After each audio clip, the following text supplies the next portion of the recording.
Hey everybody, this is Troy with eBuzz Central. I bet you're wondering, why am I on a Windows 11 desktop? Well, this morning I fired up my main content machine, which is an Asus ZenBook 14 with my Manjaro install on it, and for some reason it would not boot. So I went through and I've done a lot of inspecting and going through the laptop, and it looks as though my SSD has died.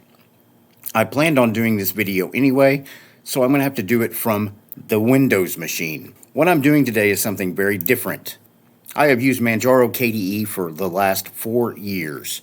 No problems with it, but I do realize in what I do in creating content for you all is that I am looking at different Linux distributions, and what I can't do as a content creator is just stick with one single distribution. So what I'm doing today is I'm changing. And I started out by looking at Debian.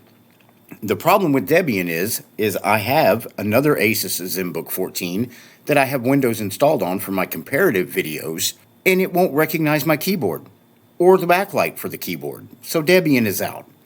Then I thought about Fedora, and watching a lot of other content from Linux creators, the Linux experiment just switched to Fedora, so I didn't want to do something that somebody else has already done. So I thought about Solus. Same issue, dropped it on a USB, put it in, it wouldn't recognize my keyboard or my backlight. So I ended up going to Garuda. Now, two things that I'm requiring myself to do in this change is I have to leave the Manjaro family of distributions. And secondly, I have to leave the KDE desktop. So what I've settled on is switching to Garuda, and I'm going to go with a desktop that if you watch any of my videos, I'm not really a fan of, but I feel I need to give it a chance. If I'm going to create content fairly and create content the right way, I need to be open to everything that's available on Linux and use it on a daily basis, so that way I can give you an honest assessment of it. So I'm going to go with Garuda Linux Gnome, and I've already downloaded it, but if you're wanting to go with Gnome, you can just come down here, click on that. You can download it direct from SourceForge, get it from a torrent, however you want to do it. That is completely up to you. And then once it's downloaded, you want to go over and you want to look up Rufus, especially if you're on Windows, and you can go to their official website right here.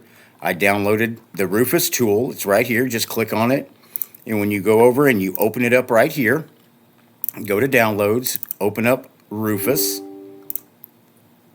And then right here, it's real simple. You put your USB in to show your device here, and then you can select what you want to burn. As you can see, I've looked at Garuda, Arco, Stormfish, Eagle OS, Zero Linux. I'm going to go ahead and do some reviews on those in the upcoming days, and then just burn it to the USB. Once it's burnt to the USB, you'll have to shut your machine off and restart it, and once it's restarted, it'll look something kind of like this. As you can see, it'll boot up.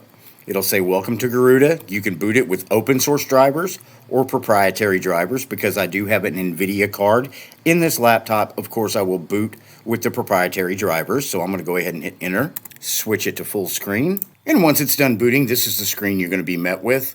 What I want to do right now is go ahead and close out the welcome screen, but I do want to cover something real quick before I proceed. I'm going to go ahead and minimize this. Make sure before you do anything, if you've got any kind of data on your system, whether it's a Linux system or a Windows system, go ahead and back it up, whether you're going to do it in the cloud or whether you're going to do a hard copy. Quite honestly, when I do anything like that, I make a hard copy, so that way I have all my data on a USB that once it's done, I can plug it in, transfer all my data, and I'm good to go. You can never be too safe with your data, because if you make one mistake, you lose it all and you can't go back. So let's go ahead and make this bigger again, full screen. Okay, we are back full screen. Now I want to do a search for install. Install Garuda Linux. Let's go ahead and pull that up. You're going to have some notifications up here probably about my virtual machine, because I'm doing this in a virtual machine. What I'm going to do right now, I am in a virtual machine, but I'm going to go through these steps to show you what I'm going to be doing to install this on my system. And then once it's installed, I'll download OBS and continue the video.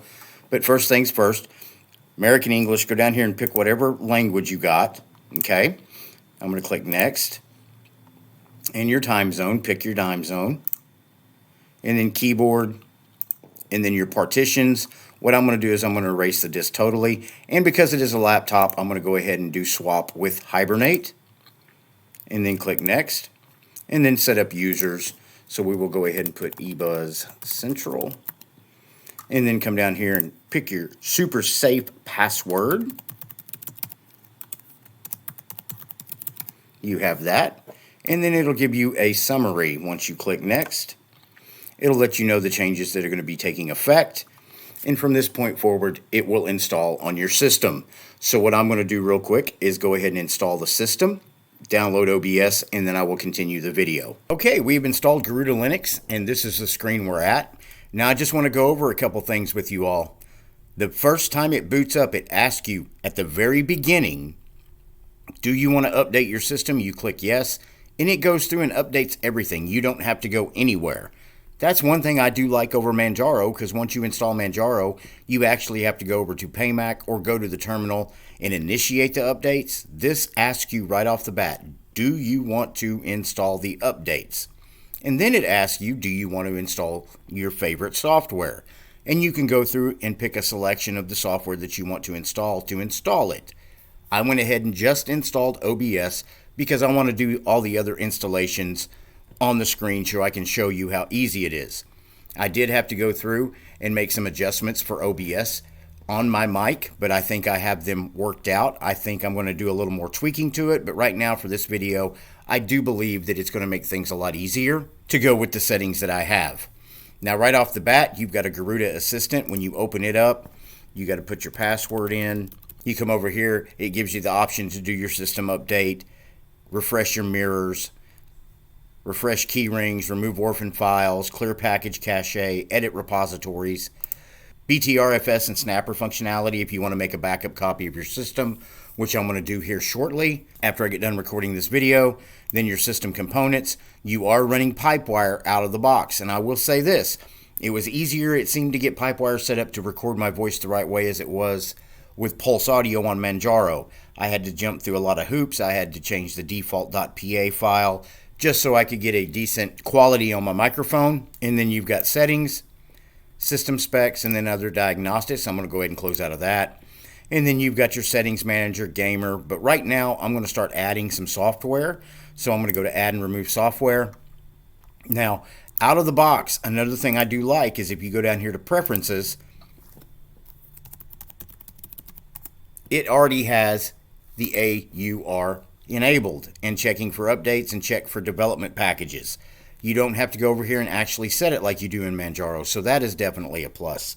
So first thing I want to do is make some changes to my GNOME desktop. So I'm going to go over to General, go ahead and close out of that. I'm going to go ahead and download Firefox. It comes with Fire Dragon out of the box, but I'm going to go ahead and add Firefox. Spell checking and screen sharing, I'm going to choose that and go ahead and install Firefox, and when that's done, I'll show you what I'm going to do. Okay, so Firefox is installed. I'm going to go ahead and close out of that, and I'm going to open it up. Let's do a search for Firefox. There it is. And once it opens up, I'm going to go ahead and log in and sync. We are successfully logged in. I'm going to go ahead and close out of this page. Zip on over here, go to More Tools, go to Customize the Toolbar. I don't want a title bar, and I'm going to let it go with the dark mode that comes with Garuda. And I want to add a home button up here. So I'm going to come over here, grab the home button, add it right there, and go ahead and close out of that, and then go to home. And there's your home. Now down here, it'll have your most visited sites. I'm going to go ahead and delete some of these because it tends to leave a lot of them up there, and that's all of my sites. Now, the next thing I want to do is get some GNOME extensions. But first, I want to close out of this so I can get rid of the title bar. Open it back up, and the title bar's still there. So let's go back over here and see what I did wrong. More Tools, Customize Toolbar. Okay, it was already set with no title bar, so that's my bad, guys. Sorry about that. So let's go ahead and close out of that. And I'm going to go to Home, and I want to look up GNOME extensions. And there's your shell extensions. I don't like the top bar. I want to get rid of the top bar, so I'm going to go ahead and go up here and log in. And I'm going to look for Hide Top Panel, I think it's called. That's it right there. Let's go ahead and pull that up. I want to install the browser extension. And then continue and add. So it has been added. Go ahead and refresh this page. Although GNOME Shell Integration Extension Native host connector is not detected. So I guess we're going to have to install a connector. GNOME shell integration for Chrome installation guide. I don't want to do it on Chrome. Let's go to Mozilla add-ons. GNOME shell integration says it's installed. Not actively monitored for security. So I've already got it installed there. So we've already hit our first hiccup, guys. So let's see what we got to do on Arch Linux to get this working. Debian Arch. To install package type. That's for Chrome. Okay, guys, I'm going to try something else here. Let's go ahead and close out of Firefox. Let's go add and remove software. And I have to install this anyway for work. So I'm going to go ahead and do a search for Microsoft Edge. Stable. Let's go ahead and install that. Don't need it for KDE. Download. No. So we'll choose and we will install that. And apply. Okay, it's finished downloading, so let's go ahead and close out of that. Go back over here. Let's do a search for it real quick. There's Microsoft Edge. Let's go ahead and open that up. Okay, it is opened up, so let's go take a look at GNOME extensions. See if we can get it to work this time. And GNOME shell extensions. Let's go ahead and log in. And we will go ahead and do that search again. Hide top panel. There it is. Let's click on that. Let's install the browser extension. Let's add that. Okay, it is added. Close. Refresh. Although GNOME shell integration native host connector is not detected, refer to documentation for instructions about installing connector. Let me do a search on this, guys. I'll get right back with you. Okay, guys, I figured it out. What you have to do is you have to come over here. If you were using a Chrome-based browser, you put in Chrome, GNOME shell, and you'll have to install that. Once it's installed, restart your browser, and then you will be able to add them. So I'm going to search hide top panel. Hide top bar. So let's go ahead and click on that. And as you can see, it's over here. You just turn it on and install it, and your top panel goes away. Okay? Now if you minimize that and you go back up top, your panel comes back. But that way, it's out of your way. I like that. Okay? So let's minimize, and it pops back out. I like that. I'm not used to having a top panel, and I don't really want it there, but that's the best I can do. So let's go back over to the extensions. The next thing I want to do is look for dash to dock. So let's go ahead and go back and do a search for dash to dock. I'm going to go ahead and click on that. And let's go ahead and turn that on. Install it.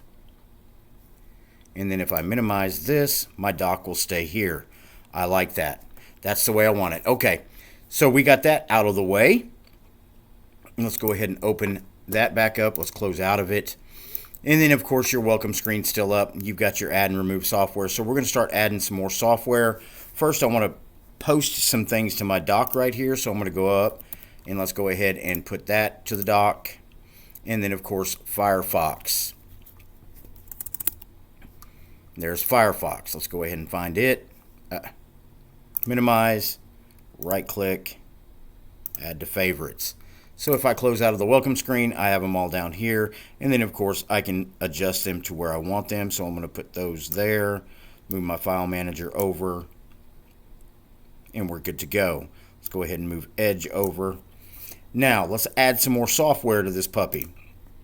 So let's go add and remove software. I have to get Kdenlive. So let's go ahead and get Kdenlive. Let's install that. Then I want GIMP. Let's go ahead and install that.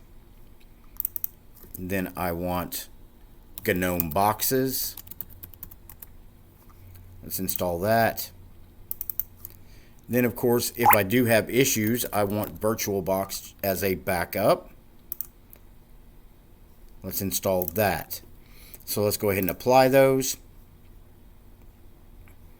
I don't need that, so let's choose Firewire, screen, motion tracking, theme configuration. I want to be able to import and export timelines.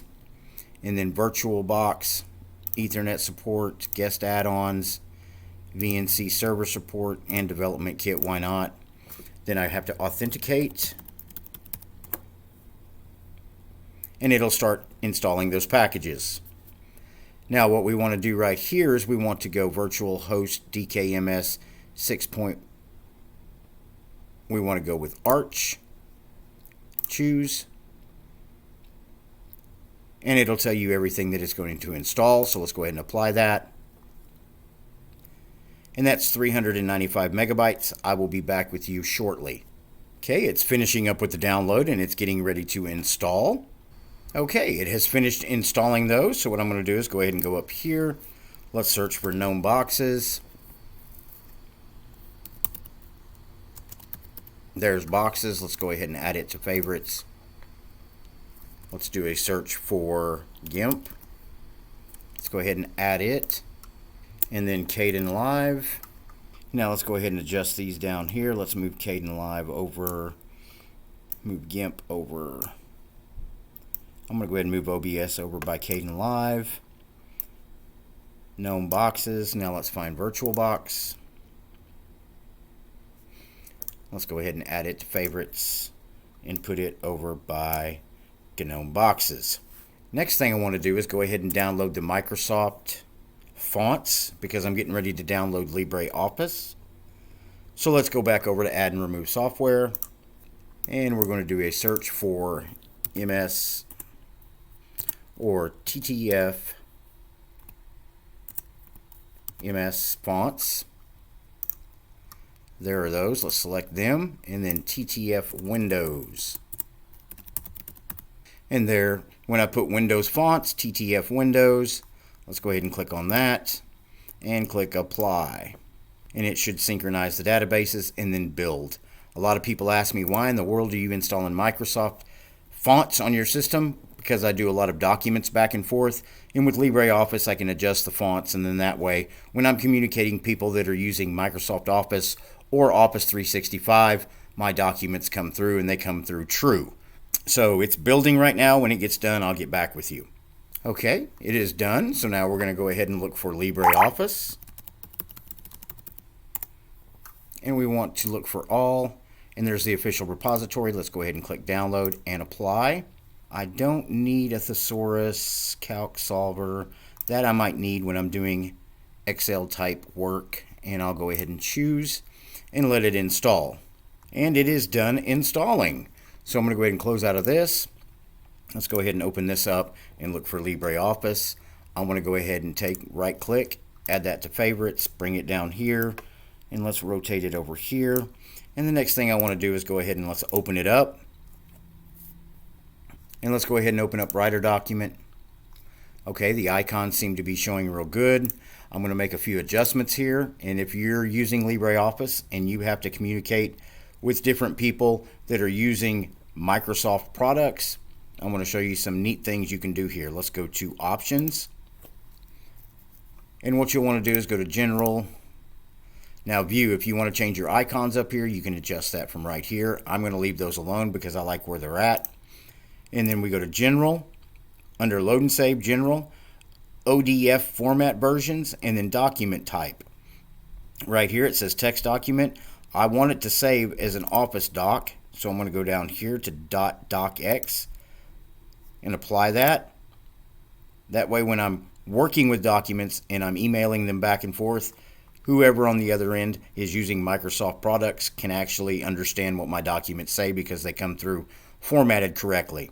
Now next, document type, we're going to go ahead and go to Spreadsheet, and we're going to change this to .xlsx and apply it.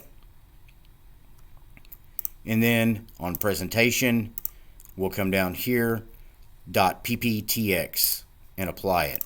Now everything you do will be completely compatible with Microsoft, and whoever's on the other end that opens those up will be able to view them and not have any issues. And if somebody sends you a Microsoft document, you'll be able to open and close it without a problem. What I'm going to do real quick, guys, Give me just a second. I'm going to take all the data that I pulled off my previous machine and load it on here, and then I'll be able to open up some documents and things like that, and you'll be able to see it in action. So give me just 1 second. Okay, so what I want to do real quick is I want to go down here to LibreOffice. Now that we've got our data put back on our machine, let's go to Writer Document, let's go File, let's Open, and I can go over here to AMP Data and AMP Docs. And we'll go through here and just double click on that. Okay, the document opened up. Of course, I got to adjust the size, but that is working, so I will close out of that. Next thing I want to check out is GIMP. Let's go ahead and open up some photos and see if we can make some adjustments real quick in GIMP to make sure it's operational. So let's go File, Open. We'll go to Pictures, and I'm just going to go with a wallpaper. So let's go open up a wallpaper. Let's open that one up, and let's see if we can do a quick overlay. Open as layer, Pictures, random thumbnail. Let's go with a new release. Open. Let's go right click, color to alpha. We'll go white. Okay, that works. Let's go ahead and see if we can scale it. Go to 400. Scale. Okay. Everything seems to be working in GIMP. I can move that around. Let's see if I can rotate it. Shift R and rotate. Okay, GIMP seems to be working, so let's go ahead and close out of that. Discard the changes. Now we're going to go to Kdenlive, see if we can import a video clip and see if we can make cuts and changes to it. Okay, it's in a light menu, so let's come over here to Settings. Color theme, default, can we change that? Let's go with a dark. That doesn't seem to be working. Okay, so how do we change the color theme for Kdenlive? Give me just a second and let me see if I can figure this out. Okay, everybody, I figured it out. What you have to do is you have to go to Add and Remove Software, and you'll have to do a search for Breeze. Click on it, and it says Breeze, Artwork Styles Assets for the Breeze Visual Style. Install that, and then when you open up Kdenlive, you'll be able to change from that light theme that we were just on, and you'll be able to go to Breeze Dark. And then if you're having issues with your icons, because they may show up as this, go on down, you can go to Breeze, and it changes everything over for you, okay? So what we're going to do here real quick is lower that down. So now we need to add a video. So let's go ahead and bring that down. And let's open up our file manager. And let's go to Videos. And I'm just going to pick a random video. Let's go with my closing credits. Oh, no profile, continue. Let's bring it, drop it down here. And it's playing. There's no audio on this clip, so let me see if I can add some audio. Let's open up our file manager again. Let's grab us a different video. Let's go with our intro. Okay. Close out of that. Let's move this over. Let's just add the intro down here to see if we've got audio. Make sure that we can scroll. Okay, that's good. That seems to be pretty good. Let's go ahead and adjust our keyboard shortcut. Cut a clip. Let's go ahead and customize that. Let's make that S. Let's reassign and click OK. So I should be able to hit S and it cut the clip. Yes, it does. So it seems as though we're doing okay with Kdenlive, so that's going to work. So let's close out of that. No changes. Next thing we want to check out is Gnome boxes to make sure that it works. So let's scroll through here. Close. Let's go ahead and add us one. Operating image file in Downloads. I should have Arco. Let's go ahead and open that up. Let's go next. I'm just going to open it with what we got and make sure that Gnome boxes is working. And it has fired up. Let's go ahead and go down here and see if we can make display changes. Display. Let's go ahead and pull that up. Let's go ahead and bump that up to 1080 and apply. Keep it. Close. Move around. So Gnome boxes is working. So I'm going to go ahead and close out of this, guys. Let's minimize that. Go back. Let's force shutdown, and then let's delete that out of there and close. And then we have VirtualBox. I'm sure it's going to work, and then everything else. But that, guys, is my switch from Manjaro KDE over to Garuda Gnome, and it's going to be something different, but it's going to be able to give me a better grip and grasp of what's going on in the Linux community, to be in different desktop environment, to be in a different distro, and to be able to provide the content that I need to provide you guys. I'm going to probably run this for 60 to 90 days, and then I will switch to a different distribution and different desktop environment. What did you guys think of the video today? Let me know in the comments below. Please do me a favor before you go. Like, subscribe, or follow my channel. Doesn't cost anything, and if you end up not liking me, you can always unsubscribe. If you like the channel and enjoy the videos that we are producing, you can support us by becoming a member to the channel, buying us a cup of coffee, or better yet, becoming a patron to the channel over on Patreon. Those links will be in the description below. Thank you for watching my video, and I will see you in the next video.